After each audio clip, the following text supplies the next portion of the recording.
माँ शब्द यानी कि ममत्व यानी कि ममता। एक माँ शब्द एकमात्र ऐसा शब्द है जो पूरे ब्रह्मांड में सबसे ज्यादा पवित्र और सच्चा माना जा सकता है। लेकिन क्या आप सोच सकते हैं कि एक माँ किस हद तक गिर सकती है, किस हद तक पत्थर दिल और बिल्कुल निर्दयी हो सकती है। ये जो खबर हम बताने जा रहे हैं वो सुनकर शायद आपके पैरों तले जमीन खिसक जाएगी। यहाँ पर एक माँ ने अपनी 3 साल की मासूम बेटी का रेप अपने बॉयफ्रेंड से करवाया और खुद उसे रिकॉर्ड किया है। ये सुनकर आपको भी यकीन नहीं होगा, लेकिन ये घटना असल में हुई है। सोचिए आज के समय में लोगों की मानसिकता किस हद तक गिर चुकी है कि इस तरह की हरकत को, इस तरह की वारदात को अंजाम देते हुए एक बार भी उनका जी नहीं घबराता, एक बार भी उनका दिल गवाही नहीं देता। इस पूरे मामले की बात करेंगे उससे पहले हम ये जानना चाहेंगे कि इस तरह की जो खबरें सामने आ रही है, रेप की घटनाएं सामने आ रही है, इसके लिए हम किसको दोषी माने? यहाँ तो खुद एक माँ ही गुनहगार निकली। आप देख रहे हैं हमारा खास शो जवाब दो और मैं हूं आपके साथ निशा कश्यप।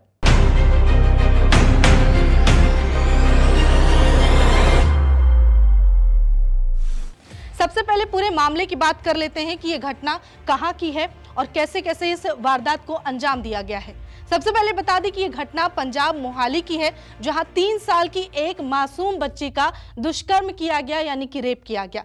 ये तस्वीर देखिए, ये वही माँ है जो अपने मुंह को ढकी हुई है, अपनी पहचान को इसको छुपाया गया है क्योंकि इसने जो किया है वो शायद जिंदगी भर खुद को भी आईने में पता नहीं देख पाएगी या नहीं। और ये वो इस औरत का बॉयफ्रेंड है जिससे इस माँ ने अपनी बच्ची का रेप करवाया। इस वक्त ये दोनों हिरासत में हैं और सोचिए कि ये कितनी इस माँ के अंदर पता नहीं ममता होगी या नहीं, ये कितनी पत्थर दिल हो चुकी होगी कि अपनी छोटी सी बेटी के साथ बर्बरता हो रही है और वो उसे रोकने के बजाय एक महिला होने के नाते वो उसे रिकॉर्ड कर रही है और बहुत ही अच्छे तरीके से एंजॉय कर रही है। बता चले कि जो बच्ची की माँ है वो इस घिनौने कांड में सबसे मुख्य आरोपी है क्योंकि माँ ने ही खुद ये चीज अपने बॉयफ्रेंड से करवाया। बॉयफ्रेंड से बच्ची का रेप करवाती थी और ये अभी से नहीं लंबे समय से चलता आ रहा था। बता दें कि बच्ची माँ के साथ मोहाली में रहती थी और बच्ची का पिता एक बिजनेसमैन यानी कि व्यापारी है जो अपने काम के सिलसिले में अक्सर देश से बाहर चला जाता था। 2 साल से इन दोनों का अफेयर चल रहा था, यानी कि उस बच्ची की माँ और साथ ही उसके बॉयफ्रेंड का 2 साल से अफेयर चल रहा था क्योंकि पति घर में रहता नहीं था, यानी कि एक्स्ट्रा मैरिटल अफेयर था। कभी कभी जब पति देश में नहीं होता था तो ये महिला अपने बॉयफ्रेंड को घर पर बुला लेती थी और मौका देखकर अपने अफेयर को भी आगे बढ़ाती थी। और उसी दौरान बता दें कि जो ये आरोपी है उसका नाम है रणजीत सिंह, नाम है इसका, जिसकी उम्र 30 साल बताई जा रही है।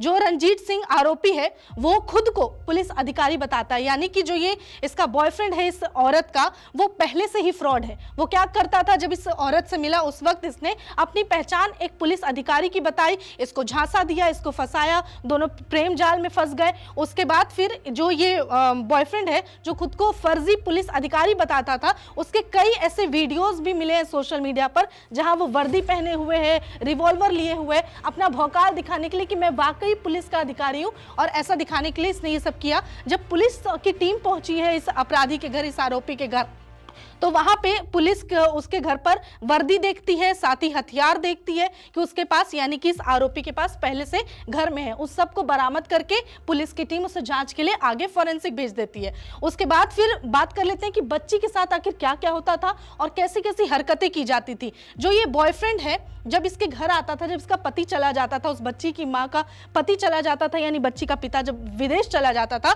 उस दौरान ये अपने बॉयफ्रेंड को घर पर बुलाती थी और बॉयफ्रेंड की गंदी नजर 3 साल की मासूम बच्ची पर रहती थी। वो पहले तो शुरू में बच्ची के साथ छेड़छाड़ करता था, उसे गलत तरीके से छूता था, उतना तक चलते रहता था। ये सब माँ देखते रहती थी। ये हरकत रोज बढ़ने लगी, कभी उसे छूता, कभी उसे गलत तरीके से टच करता। उसके बाद माँ रोकने के बजाय बहुत अच्छे से एंजॉय करती थी और उस चीज का वीडियो निकालती थी। सोचिए एक माँ कितनी गिर सकती है, कितनी हद तक गिर सकती है कि जिस बच्ची को उसने जन्म दिया, जिस बच्ची के लिए कोई भी माँ दुनिया से लड़ जाती है, वो माँ क्या कर रही है, अपनी बच्ची के साथ गलत हरकत होते देख रोकने के बजाय, टोकने के बजाय वो खुद ही उसकी वीडियो बनाती है। माँ बेटी का यौन शोषण करवाती रही और बॉयफ्रेंड ये करता रहा। बच्ची का पिता जब महीनों बाद लौटा, ये लगभग फरवरी की बात है जब पति इसका लौटता है वापस, उस बच्ची का पिता, तो क्या होता है कि पत्नी का फोन पड़ा रहता है, तो पति पत्नी के फोन को उठाता है और वो देखता है कि उस फोन में, फोन की गैलरी में उसकी बच्ची की अश्लील वीडियोस हैं। तब जाके पति को है वो शक होता है और तब उसे पता चलता है कि आखिर मेरी बेटी के साथ क्या कुछ हो रहा है। किसी भी पिता को ये चीज देखने को मिलेगा, जब उसे पता चलेगा कि उसकी बच्ची के साथ क्या हुआ, तो सबसे पहला रिएक्शन उसे विश्वास नहीं होगा कि खुद की पत्नी वो ऐसा कर सकती है, क्योंकि वो उसकी माँ है। उसे लगा शायद कोई और बात होगी।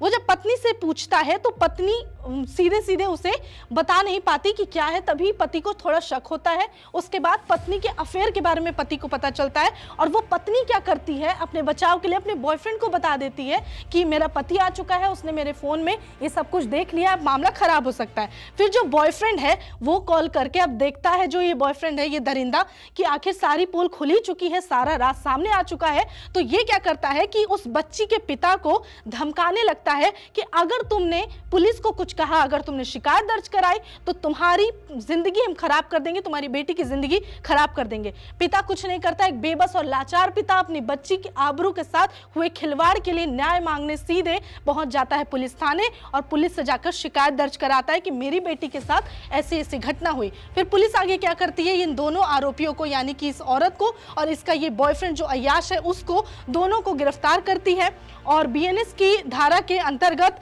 65(2) लगाती है, जिसमें दोनों आरोपियों के खिलाफ पहले तो रेप का मामला दर्ज किया जाता है। दूसरा 204 धारा लगती है, जिसमें किसी भी सरकारी व्यक्ति का रूप धारण करना, क्योंकि ये बॉयफ्रेंड है वो फर्जी अधिकारी बना रहता है। तीसरा धमकी देना यानी 351(2) और साथ ही पॉक्सो की धारा, इन दोनों पर दर्ज किया गया इस पूरे मामले को लेकर। अब सोचिए कि पूरा मामला हमने बता दिया है, फिलहाल दोनों पुलिस के गिरफ्त में हैं, लेकिन उसके बावजूद भी सवाल यही है कि एक माँ आखिर कैसे ऐसा कर सकती है। कोई भी महिला, आज के समय में जो भी महिलाओं के साथ अपराध हो रहा है, अक्सर देखा जा रहा है कि उनमें महिला भी लिप्त रह रही है। मतलब लोगों की मानसिकता इतनी ओछी हो गई है, इतनी निम्न स्तर पर जा चुकी है कि अपने मतलब डिजायर को पूरा करने के लिए, अपने फैंटेसी को पूरा करने के लिए वो किसी भी हद तक चली जाती है। ये तक नहीं सोचती कि हम किस हद तक गिर रहे हैं और क्या करने जा रहे हैं, और अपराध की दुनिया में इतने खो जाते हैं कि रिश्तों को भी तार तार किया जा रहा है। अब तक की घटना आती थी कि किसी और ने रेप कर दिया, किसी बाहर वाले ने रेप कर दिया, अजनबी ने छेड़ दिया, लेकिन यहाँ घर के अंदर भी अगर छोटी बच्ची सुरक्षित नहीं है तो हम किससे सवाल करें, क्योंकि सरकार एक एक के घर में जाकर ये नहीं कह सकती है मत करो। अगर चली भी जाए तो आपकी मानसिकता नहीं बदल सकती। समाज को सुधारने के लिए समाज में जो लोग रह रहे हैं उन्हें खुद ये चीज समझना होगा कि आखिर रिश्ते के दायरे क्या है, उनके लिमिटेशंस क्या है, उसकी पवित्रता क्या है। एक तो पहला ये अपराध इस महिला ने किया कि ये एक्स्ट्रा मैरिटल अफेयर में घुसी। इस आरोपी, इस दरिंदे ने यह अपराध किया, शादीशुदा महिला के साथ रिश्ते में आया। आखिर सोचिए उस छोटी सी बच्ची की क्या गलती थी। बच्ची इस वक्त स्वस्थ है, लेकिन उसके साथ जो घटना हुई वो उसके दिमाग में बैठ गई होगी और वो बचपन की बुरी यादें जिंदगी भर उसके साथ रहेगी। सोचिए जब भी वो अपनी माँ को याद करेगी तो क्या सोचेगी। ऐसे मामलों में आपको और हमें आवाज उठानी होगी ताकि ऐसे मामले रोके जा सके और महिला सुरक्षा को लेकर जो कुछ करना पड़े वो करेंगे। लेकिन सरकार से एक अपील जरूर रहेगी कि इस महिला और इस दरिंदे को सीधे तौर पर फांसी दिया जाए, ना कि कुछ समय बाद इन्हें वापस छोड़ दिया जाए।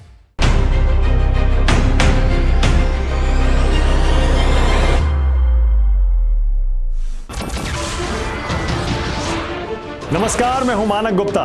अगर आपको हमारा ये वीडियो पसंद आया हो तो इसे लाइक और शेयर जरूर करें, और हां, हमें सब्सक्राइब और फॉलो करना ना भूलें ताकि आप देश और दुनिया की कोई खबर मिस ना करें। तो जुड़े रहिए हमारे साथ और देखते रहिए न्यूज़ 24।